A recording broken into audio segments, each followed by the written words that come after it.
I inherited $3.2 million from my late brother.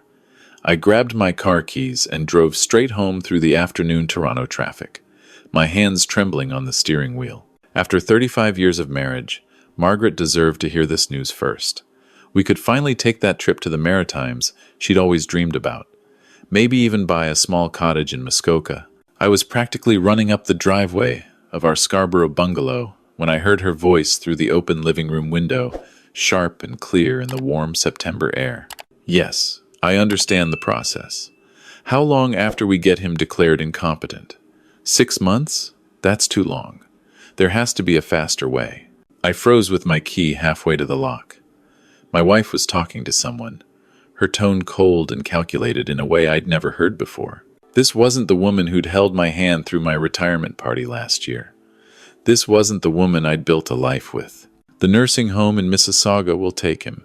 They don't ask questions if the family is paying. Once he's there, I'll have full power of attorney. Then it's just a matter of selling the house and transferring everything before. She stopped talking. I heard papers rustling. My heart was pounding so hard I thought she might hear it through the door. No, Robert doesn't suspect anything. He thinks I'm devoted, thinks I'm here taking care of him while he wastes away watching hockey and working on his vintage car. He has no idea I've been planning this for 3 years. Ever since David moved to Vancouver, actually. Nobody's watching anymore. I stepped back from the door. My legs felt weak. The lawyer's envelope in my jacket pocket suddenly felt like it weighed 100 pounds. $3.2 million. My brother Thomas had left me everything.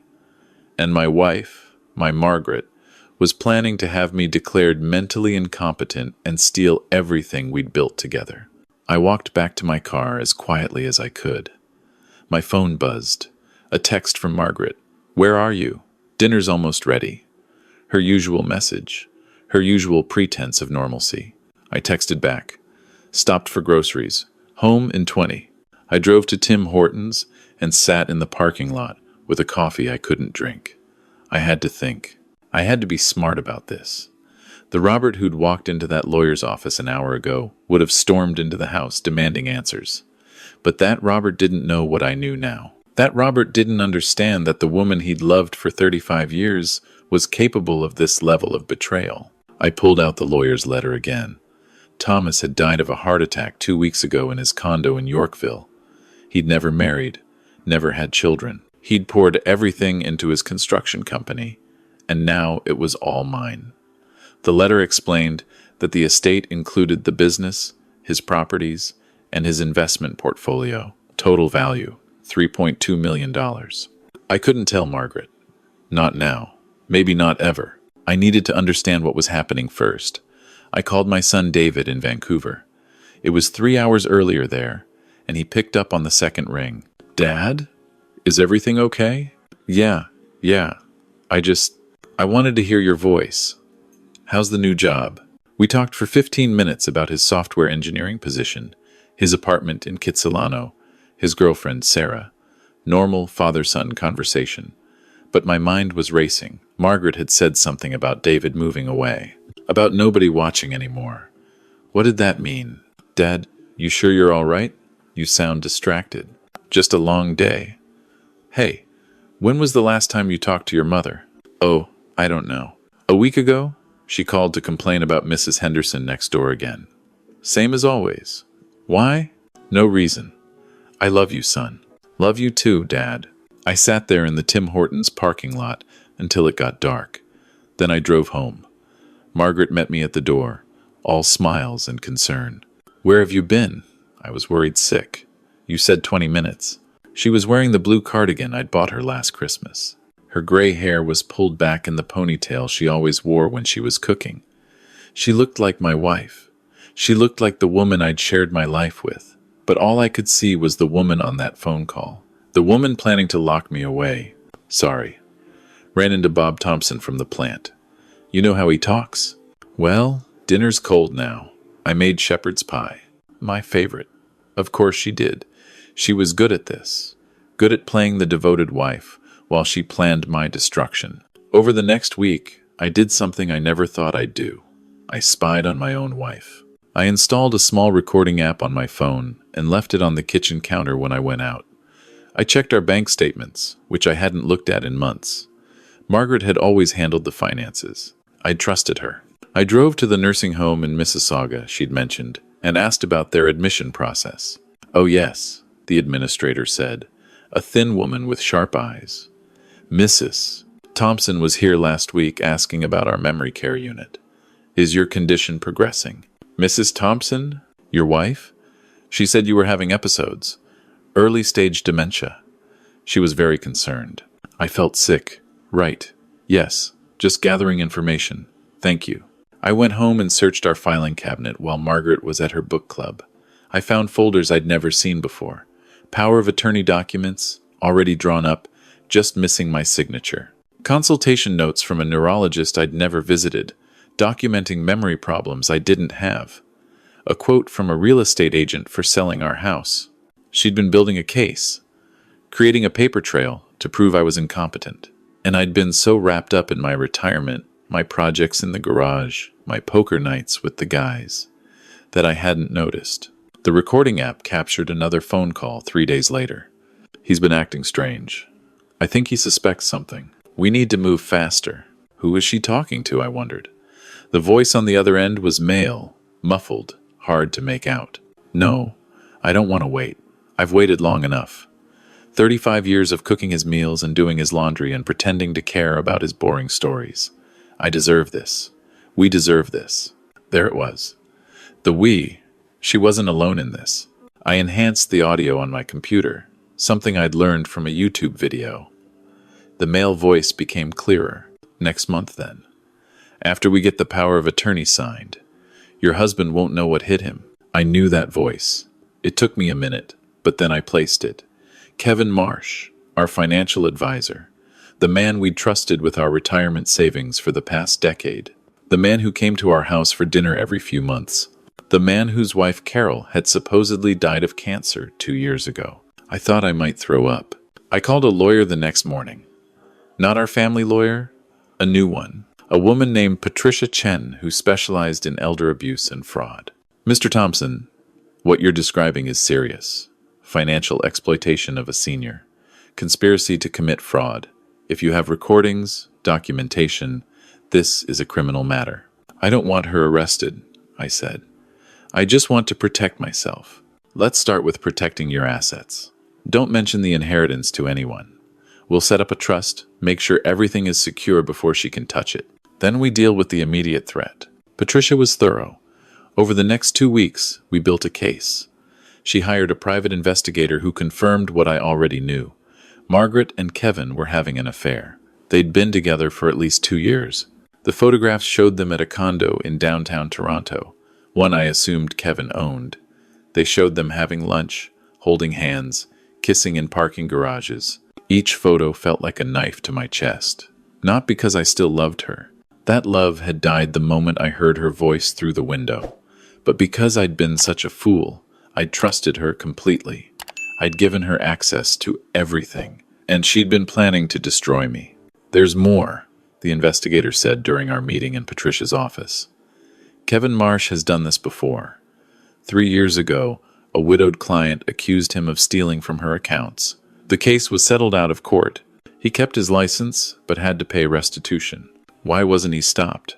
The financial industry regulates itself. As long as he paid the money back, he could keep working. Your wife likely doesn't know about his history. Or maybe she did and didn't care. Patricia created a strategy. We're going to beat her at her own game. We'll document everything. We'll make sure your inheritance is protected in an irrevocable trust. We'll expose the affair and the fraud. And then we'll give her a choice.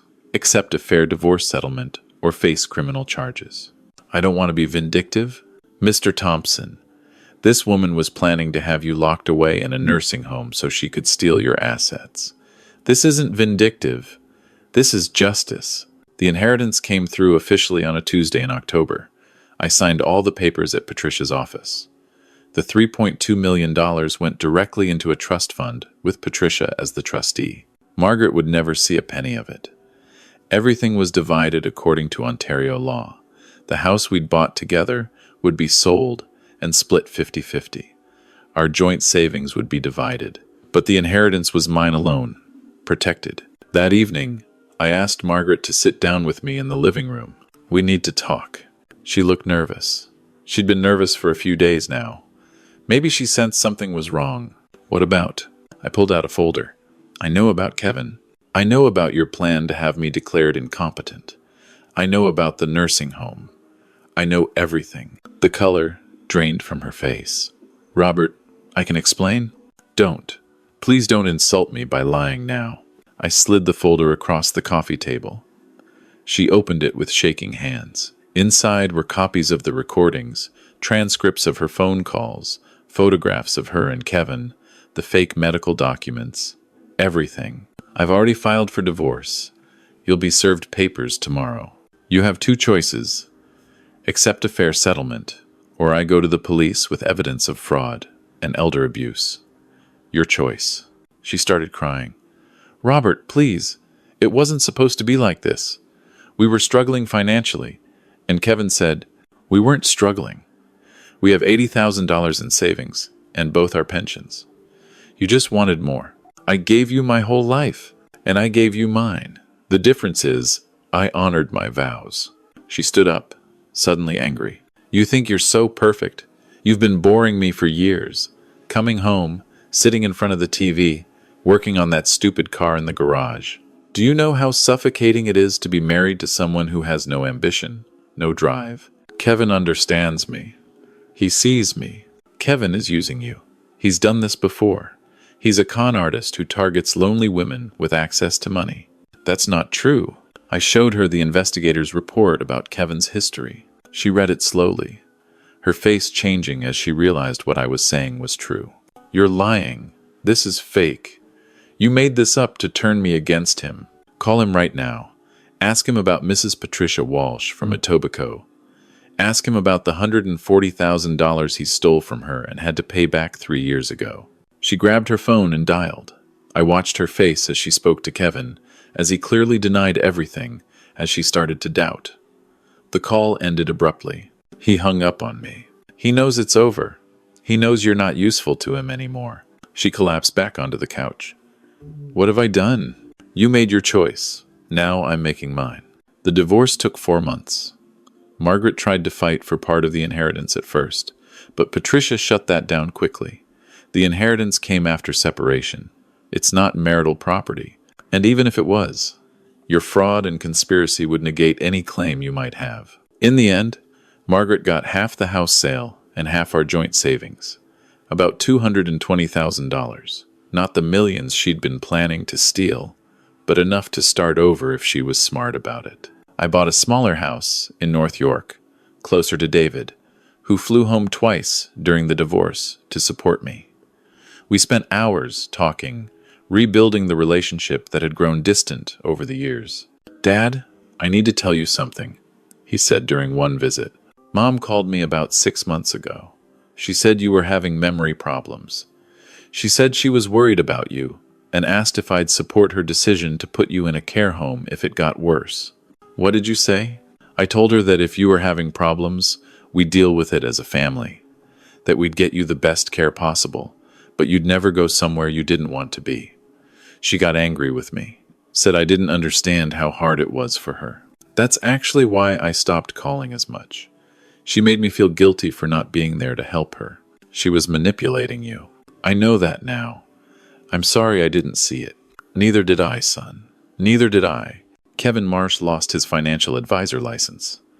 The investigator's evidence, combined with my complaint to the Financial Services Regulatory Authority of Ontario, was enough to trigger a full investigation.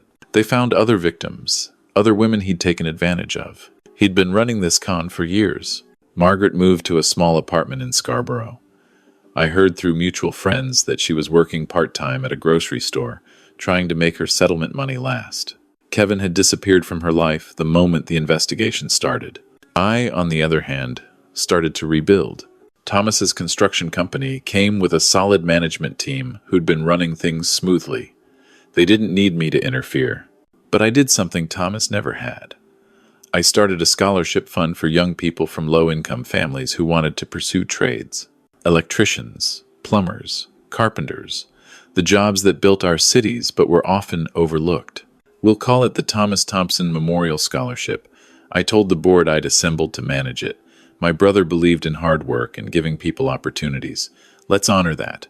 I funded it with $500,000 from the inheritance. It would support 20 students a year, covering their tuition and tools. I also did something for myself. I joined a vintage car club and started taking my 1967 Mustang to shows across Ontario. I met people. I made friends. I started living instead of just existing. One evening, about 8 months after the divorce was finalized, I was having dinner with David and Sarah at a restaurant in the Annex. David had proposed, and they were planning a wedding for the following summer. Dad, Sarah, and I were talking. We want you to walk her down the aisle too. Her father passed away, and we thought it would be nice if you could be there for both of us. I felt tears in my eyes. I'd be honored. Sarah squeezed my hand. You've been more of a parent to me in the past year than anyone else. The way you handled everything with grace and dignity, even when you could have been bitter and angry. That's who I want in my life. That's who I want my kids to know as their grandfather. I couldn't speak for a moment. I thought about Margaret's voice through that window. I thought about how close I'd come to losing everything. Not the money. That didn't matter. But my dignity, my autonomy, my relationship with my son. You know what the strangest part is? I said finally. I'm grateful it happened. What do you mean? David asked. If I hadn't inherited that money, if I hadn't come home at that exact moment, I would have walked into her trap. I would have ended up in that nursing home, drugged and confused, while she and Kevin lived off my assets. The inheritance didn't just give me financial security, it gave me back my life. David nodded slowly. And you handled it perfectly. You didn't lash out. You didn't get revenge. You just protected yourself and moved on. Your grandmother used to say that living well is the best revenge. I didn't understand what she meant until now. Margaret wanted to lock me away because she thought I was boring, because I had no ambition. But I was content. I was happy working on my car and watching hockey and having dinner with my family. She saw that as weakness. I see it now as strength. Sarah smiled. And now you're funding scholarships and showing your car at exhibitions and planning your son's wedding. You're not just living well, you're thriving. She was right. I was thriving. A year after the divorce, I sold Thomas's construction company to the management team for a fair price. They'd built it into something even more successful than he had.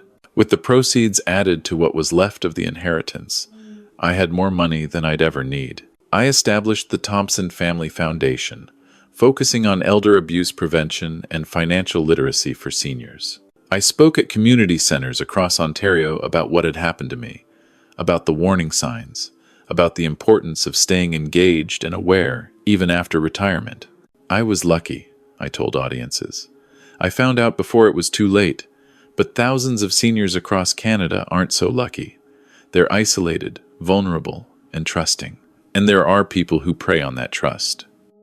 We need to talk about this. We need to protect each other. The foundation funded legal services for seniors facing financial abuse. We created workshops on power of attorney and estate planning. We trained healthcare workers and social workers to recognize the signs of exploitation. Margaret reached out once, about 18 months after the divorce. She sent a letter to my lawyer's office. Patricia called to ask if I wanted to read it.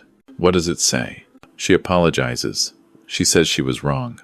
She says she's been going to therapy and realizes now that she was unhappy with herself, not with you. She asks if there's any possibility of reconciliation. What do you think I should do? That's not for me to say, Robert. But I will tell you this. In my 20 years of practice, I've seen a lot of people who are sorry they got caught.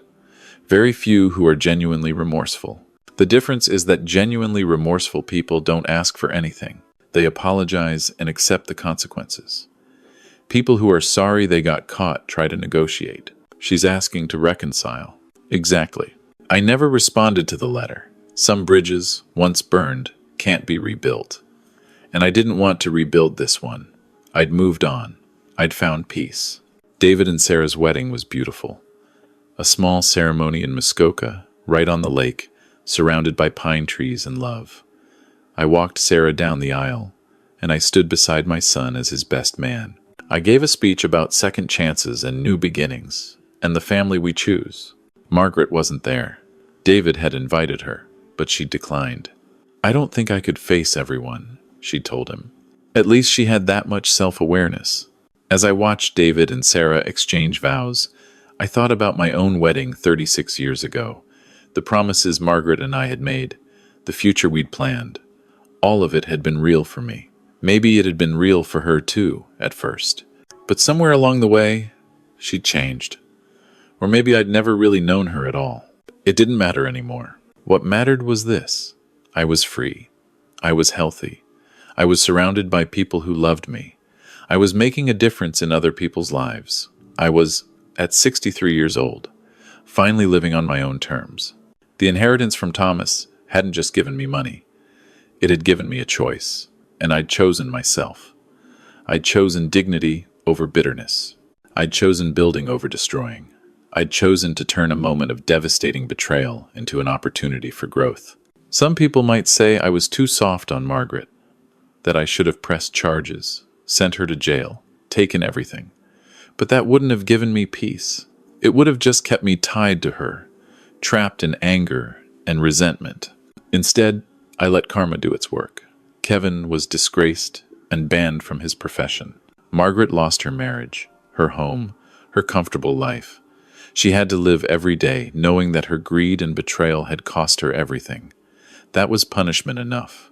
As for me, I had a son who loved me, a daughter-in-law who respected me, and grandchildren on the way who would know their grandfather as a man of integrity. I had a foundation that was changing lives. I had friends and purpose and peace. I had won, not because I'd destroyed my enemy, but because I'd refused to become one. And on summer evenings, I still work on my 1967 Mustang in my garage. But now, it's not an escape. It's a joy. I'm not hiding from a life I don't want. I'm living the life I chose. That window, that moment when I heard Margaret's voice plotting my destruction, was the worst moment of my life. But it was also a gift. It showed me who she really was before she could destroy me. It gave me the chance to save myself. And I took it, not with revenge or cruelty, but with strategy and dignity. I played her game better than she did. I protected what was mine. I moved forward. That's the real victory. Not the money, not the house, not even the satisfying knowledge that justice was served. The real victory is knowing that I'm still here, still myself, still living with integrity and purpose. Margaret tried to take that from me. She failed. And I'll spend the rest of my life grateful that I was given the chance to fight back, and wise enough to fight smart instead of fighting dirty. As my grandmother always said, living well is the best revenge. I just never knew how true that was until I had to prove it.